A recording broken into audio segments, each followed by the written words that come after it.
From all of her WNBA records to the television ratings to the sold-out arenas across North America, it is safe to say that Caitlin Clark has had the best WNBA rookie season of all time. She has also handled all of the pressure both on the court and off the court like a 20-year veteran in a sports league. Look, Caitlin Clark has done an absolutely amazing job across the board. But enough from me. Let's go to Caitlin Clark's end of season press conference. Enjoy, North America. We talked about it in our locker room after the game ended, where obviously people were pretty disappointed in the outcome. I think it gave us a taste of where we wanted to be. At the same time, I felt like we could have done a little bit more to help it get back here for game 3, and that's what really kind of stunk about the whole thing. But I thought it gave us a taste of where we wanted to be, and that's exactly the message that Chrissy iterated throughout the locker room, and that our coaches kind of iterated when they talked, is just that, you have to let this kind of burn inside of you and let it kind of bother you in a way that it's going to drive you through the off season. How's it going to make you work? You got a taste of getting to the playoffs. Obviously, we haven't been there since 2016. So I think that's what the message was for us, is like, hey, great, we got the 6th seed. Our goal was to get back to the playoffs, but we probably could have given ourselves a little bit better of a chance to try to get it to a game 3 to give our fans an opportunity to cheer us on here at home, and that's kind of what stunk about it. But next year we're wanting to be a top 4 seed. We believe we can build this place into a championship contender. That's what I believe. That's what I'm going to do everything in my power to help this organization get there. But you got to let it, hurt you a little bit and really drive you throughout the off season. Go down the line, James and Chloe.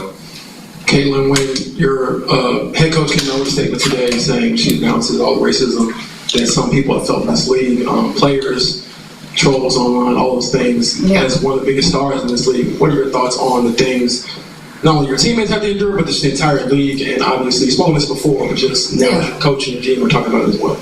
Yeah, it's definitely upsetting. I don't think nobody in our league should be facing any sort of racism, hurtful, disrespectful, hateful comments and threats. Those aren't fans, those are trolls, and it's a real disservice to the people in our league, the organization, the WNBA. But there are a lot of really good fans, whether they've been fans for 20 plus years or whether they're new fans in our league. I think continuing to uplift this league in a very positive light is the best thing that we can do, because there are so many great players, there's so many great teams, there are so many positive storylines that can be written and celebrated. And for me, that's why I became a fan of this league, is these people were my idols. I grew up wanting to be like them. So I think continuing to uplift and represent this league in a positive way is the best thing that we can do. Chloe, then Christine. Yeah, just with all the success you had this season, just what do you think you need to work on to take that next step going into your second year next year? Yeah, I think, like I said after we lost, is, I think there's so many ways that I can continue to get better, and I feel like there were so many ways I could have been even better this year, and that's what gets you going and gets you fired up, and you want to continue to keep playing.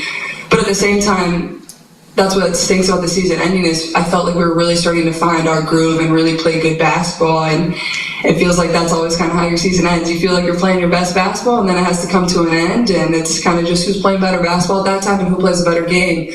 But I think for myself is just, go back and really reflect on the year that you had and all the amazing moments. But I think, just as a point guard and as a leader, there's a lot of areas that I can continue to improve. And, I'm a competitor and somebody that loves to work, so it won't be hard for me to want to get in the gym and to get even better and, get better for my teammates, and really know, we're a young group. We have a lot of really talented players on this team, and, we won 20 games this year and we're the 6th seed, but I feel like there's so much more we can accomplish, and, you can always just work for that and remind yourself of that, and that's certainly what I'm going to do going into the offseason.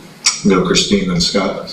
Caitlin, in the kind of kaleidoscope of memories that we all have of events and years, maybe 20 years from now when you're done, or 25, whatever, what do you think might stand out, positives, even maybe moments like the 2 threes in LA early on, or for you personally, are there any that you might think of in terms of highlights, showed you belonged, a pass, anything that comes to mind now about this season and what you did in the season? Thanks.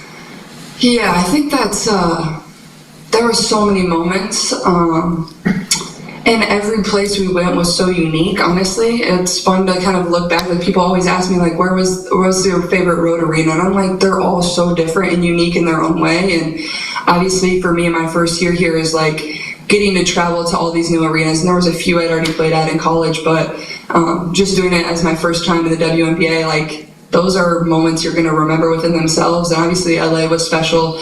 The crowd we had there, and obviously I know it's crypto now, but like Staples Center and the Lakers, and just, the history that building has. It was my first time ever in the building, and the way we came back and got our first win, and I couldn't buy a basket all night, but then I was able to make 2 at the end, and the locker room was fun after that. I know it was our first win, but it was still special. And then honestly, playing at home in front of, these fans, and the way the young girls just, dangle over the side of the rails and are so happy, and people are crying, and you understand the impact that you're having on people's lives, and that's what's so cool about it for myself. But I feel like there's just so many memories you're going to remember from your rookie year. Like, your rookie year is something you're always going to cherish as you go throughout your career. I think it was a huge learning opportunity for myself. I learned a lot about myself as a basketball player, as a person, being resilient when your back's up against the wall, but also really coming into our own and really thriving. And I think,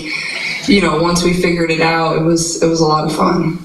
The last 2 in the room, then we got another one from Howard, Scott, then Matt. Caitlin, I know you said you don't feel like a celebrity, but you lived in that spotlight really for the last year. What can you kind of describe what that feels like for you, since we can't experience that? And then also, what do you kind of expect the next several months quietly to feel like, as you'll be able to just live? Yeah, I mean, I feel like it's like everybody's always watching your every move, no matter what you're doing. And I feel like the best thing that I've tried to live by is like to just be the same person that I am off the court, whether I'm, leaving my apartment every single day or whether I'm here sitting in front of all of you. I've tried to approach it in the same exact manner that I can and treat everybody with the same amount of respect that I can. And to try to build really good relationships with people. And obviously some days are going to be tougher than others, and some days are going to be amazing. That's just life. And I will give my parents a lot of credit. I feel like I was raised in a way of like, you want to treat every single person with respect. And I feel like I have a very good feel on, basketball isn't my everything, and that's the way I was raised. Basketball was something I absolutely loved to do, but there was a lot of other things I had to have done in my life, whether it was school, whether it was, emptying the dishwasher or taking out the trash. I had chores and stuff. And I think there was just things that my parents really invested in making sure that I was a good person before, basketball or sports. And I've just tried to live in that same exact manner, as like, just be a good human. And I think that's what I've tried to, show everybody as well, is like, I try to be the best human I can every day. I try to give people time if I have it, and it can be hard because there are moments where you don't always want to like pose for a picture. You just want to go and get your sandwich and eat your lunch. And but I feel very thankful. I wouldn't change anything for the world. I feel very thankful for the relationships I built, the opportunities that I've had,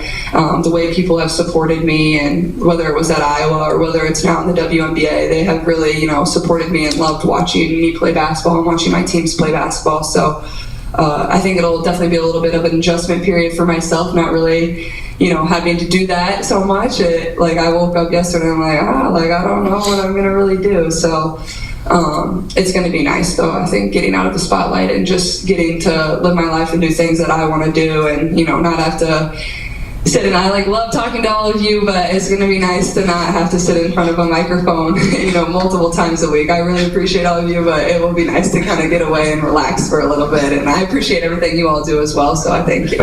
This is Phoenix.